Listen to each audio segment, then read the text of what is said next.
7. Al rey Asa lo sucedió en el trono su hijo Josafat, quien se impuso a la fuerza sobre Israel, colocó tropas en todas las ciudades fortificadas de Judá y guarniciones en el territorio de Judá y en las ciudades de Efraín que su padre Asa había conquistado.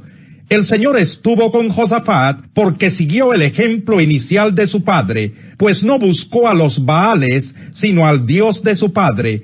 Obedeció los mandamientos de Dios y no siguió las prácticas de los israelitas. Por eso el Señor afirmó el reino en sus manos. Todo Judá le llevaba regalos, y Josafat llegó a tener muchas riquezas y recibió muchos honores. Anduvo con orgullo en los caminos del Señor, y hasta quitó de Judá los santuarios paganos y las imágenes de la diosa Aserá.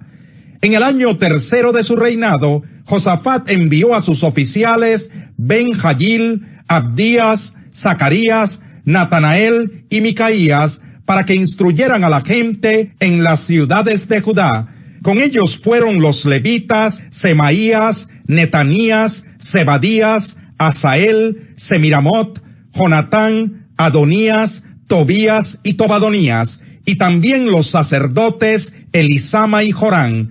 Llevaron consigo el libro de la ley del Señor para instruir a los habitantes de Judá. Así que recorrieron todas las ciudades de Judá, enseñando al pueblo. Todos los reinos de las naciones vecinas de Judá sintieron un miedo profundo hacia el Señor y no se atrevieron a declararle la guerra a Josafat.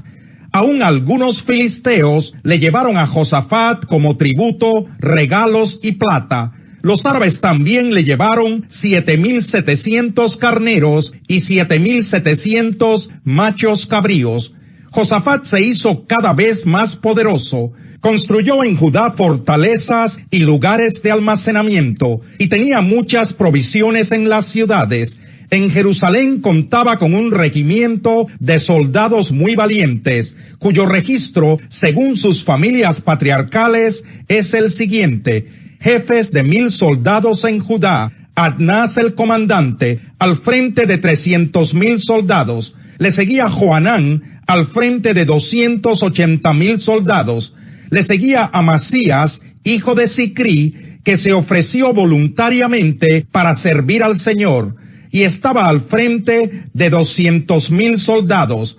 De Benjamín, Eliadá, guerrero valiente, al frente de 200,000 soldados que portaban arcos y escudos. Le seguía Josabad, al frente de 180,000 soldados adiestrados para la guerra. Todos ellos estaban al servicio del rey, sin contar los que éste había destinado para las ciudades fortificadas de todo Judá. Capítulo 18. Josafat se hizo muy rico y famoso, y como había emparentado con Acab, después de algún tiempo fue a visitarlo en Samaria. Allí Acab mató muchas ovejas y vacas para Josafat y sus acompañantes, y lo animó a marchar contra Ramot de Galaad. Acab, rey de Israel, le preguntó a Josafat, rey de Judá: ¿irías conmigo a pelear contra Ramot de Galaad? Josafat le respondió: estoy a tu disposición, lo mismo que mi pueblo. Iremos contigo a la guerra, pero antes que nada, consultemos al Señor, añadió. Así que el rey de Israel reunió a los 400 profetas y les preguntó: ¿debemos ir a la guerra contra Ramot de Galaad o no? Vaya su majestad, contestaron ellos, porque Dios la entregará en sus manos. Pero Josafat inquirió: ¿no hay aquí un profeta del Señor a quien podamos consultar? El rey de Israel le respondió: todavía hay alguien por medio de quien podemos consultar al Señor, pero me cae muy mal porque nunca me profetiza nada bueno, solo me anuncia desastres. Se trata de Micaías, hijo de Imlá. No digas eso, replicó Josafat. Entonces el rey de Israel llamó a uno de sus funcionarios y le ordenó: traigan de inmediato a Micaías, hijo de Imlá. El rey de Israel y Josafat, rey de Judá, vestidos con sus vestiduras reales y sentados en sus respectivos tronos, estaban en la plaza a la entrada de Samaria, con todos los que profetizaban en su presencia. Sedequías, hijo de Kenaná, que se había hecho unos cuernos de hierro, anunció: así dice el Señor, con estos cuernos atacarás a los sirios hasta aniquilarlos. Y los demás profetas vaticinaban lo mismo: ataque su majestad a Ramot de Galaad y vencerá, porque el Señor la entregará en sus manos. Ahora bien, el mensajero que había ido a llamar a Micaías le advirtió: mira, los demás profetas a una voz predicen el éxito del rey. Habla favorablemente para que tu mensaje concuerde con el de ellos. Pero Micaías repuso: tan cierto como que el Señor vive, te juro que yo le anunciaré al rey lo que Dios me diga. Cuando compareció ante el rey, éste le preguntó: Micaías, ¿debemos ir a la guerra contra Ramot de Galaad o no? Ataquen y vencerán, contestó él, porque les será entregada. El rey le reclamó: ¿cuántas veces debo hacerte jurar que no me digas nada más que la verdad en el nombre del Señor? Ante esto, Micaías concedió: vi a todo Israel esparcido por las colinas, como ovejas sin pastor, y el Señor dijo: esta gente no tiene amo, que cada cual se vaya a su casa en paz. El rey de Israel le dijo a Josafat: ¿no te dije que jamás me profetiza nada bueno y que solo me anuncia desastres? Micaías prosiguió: por lo tanto, oigan la palabra del Señor.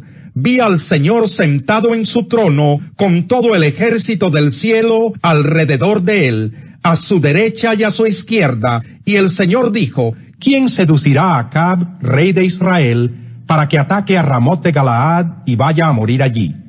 Uno sugería una cosa y otro sugería otra.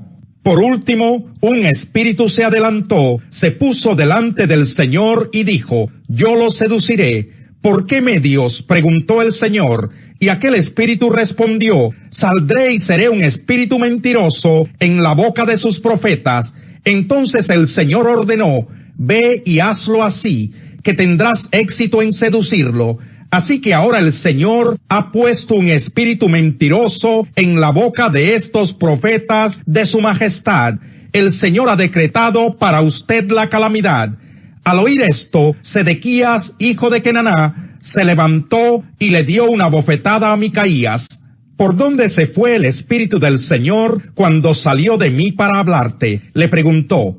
Micaías contestó: lo sabrás el día en que andes de escondite en escondite.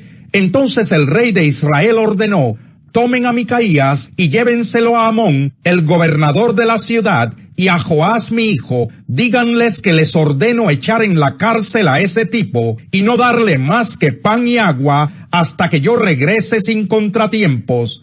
Micaías manifestó: si regresas sin contratiempos, el Señor no ha hablado por medio de mí. Tomen nota todos ustedes de lo que estoy diciendo. El rey de Israel y Josafat, rey de Judá, marcharon juntos contra Ramot de Galaad. Allí el rey de Israel le dijo a Josafat: yo entraré a la batalla disfrazado, pero tú te pondrás tus vestiduras reales. Así que el rey de Israel se disfrazó y entró al combate. Pero el rey de Siria les había ordenado a sus capitanes de los carros de combate: no luchen contra nadie, grande o pequeño, salvo contra el rey de Israel. Cuando los capitanes de los carros vieron a Josafat, pensaron: este es el rey de Israel. Así que se volvieron para atacarlo, pero Josafat gritó y Dios el Señor lo ayudó, haciendo que se apartaran de él. Entonces los capitanes de los carros vieron que no era el rey de Israel y dejaron de perseguirlo. Sin embargo, alguien disparó su arco al azar e hirió al rey de Israel entre las piezas de su armadura. El rey le ordenó al que conducía su carro: da la vuelta y sácame del campo de batalla, pues me han herido. Todo el día arreció la batalla, y al rey de Israel se le mantuvo de pie en su carro frente a los sirios hasta el atardecer, y murió al ponerse el sol. Así lo dice Dios en el libro de Oseas: llamaré mi pueblo a los que no son mi pueblo, y llamaré mi amada a la que no es mi amada. Y sucederá que en el mismo lugar donde se les dijo: ustedes no son mi pueblo, serán llamados hijos del Dios viviente. Isaías, por su parte, proclama respecto de Israel: aunque los israelitas sean tan numerosos como la arena del mar, solo el remanente será salvo, porque plenamente y sin demora el Señor cumplirá su sentencia en la tierra. Así había dicho Isaías: si el Señor Todopoderoso no nos hubiera dejado descendientes, seríamos ya como Sodoma, nos pareceríamos a Gomorra. ¿Qué concluiremos? Pues que los gentiles que no buscaban la justicia la han alcanzado. Me refiero a la justicia que es por la fe. En cambio, Israel, que iba en busca de una ley que le diera justicia, no ha alcanzado esa justicia. ¿Por qué no? Porque no la buscaron mediante la fe, sino mediante las obras, como si fuera posible alcanzarla así. Por eso tropezaron con la piedra de tropiezo, como está escrito: miren que pongo en Sión una piedra de tropiezo y una roca que hace caer, pero el que confíe en él no será defraudado. Capítulo 10. Hermanos, el deseo de mi corazón y mi oración a Dios por los israelitas es que lleguen a ser salvos. Puedo declarar en favor de ellos que muestran celo por Dios, pero su celo no se basa en el conocimiento. No conociendo la justicia que proviene de Dios y procurando establecer la suya propia, no se sometieron a la justicia de Dios. De hecho, Cristo es el fin de la ley, para que todo el que cree reciba la justicia. Así describe Moisés la justicia que se basa en la ley: quien practique estas cosas vivirá por ellas. Pero la justicia que se basa en la fe afirma: no digas en tu corazón, ¿quién subirá al cielo? Es decir, para hacer bajar a Cristo. O, ¿quién bajará al abismo? Es decir, para hacer subir a Cristo de entre los muertos. ¿Qué afirma entonces? La palabra está cerca de ti, la tienes en la boca y en el corazón.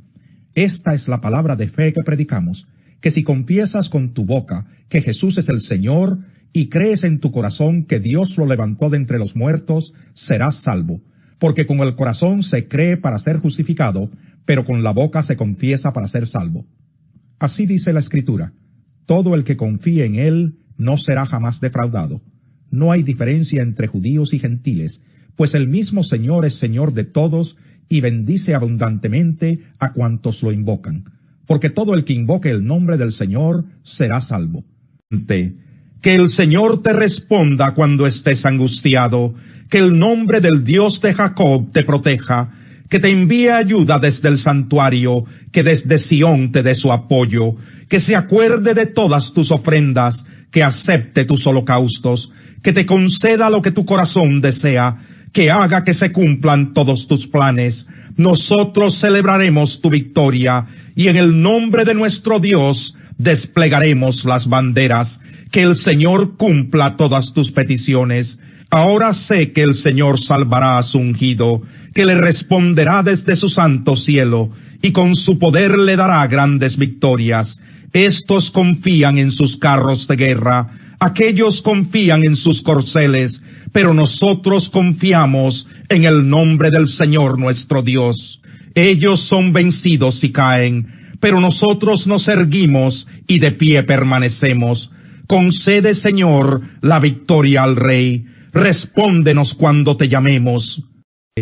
Rugido de león es la furia del Rey. Quien provoca su enojo se juega la vida. Honroso es al hombre evitar la contienda, pero no hay necio que no inicie un pleito.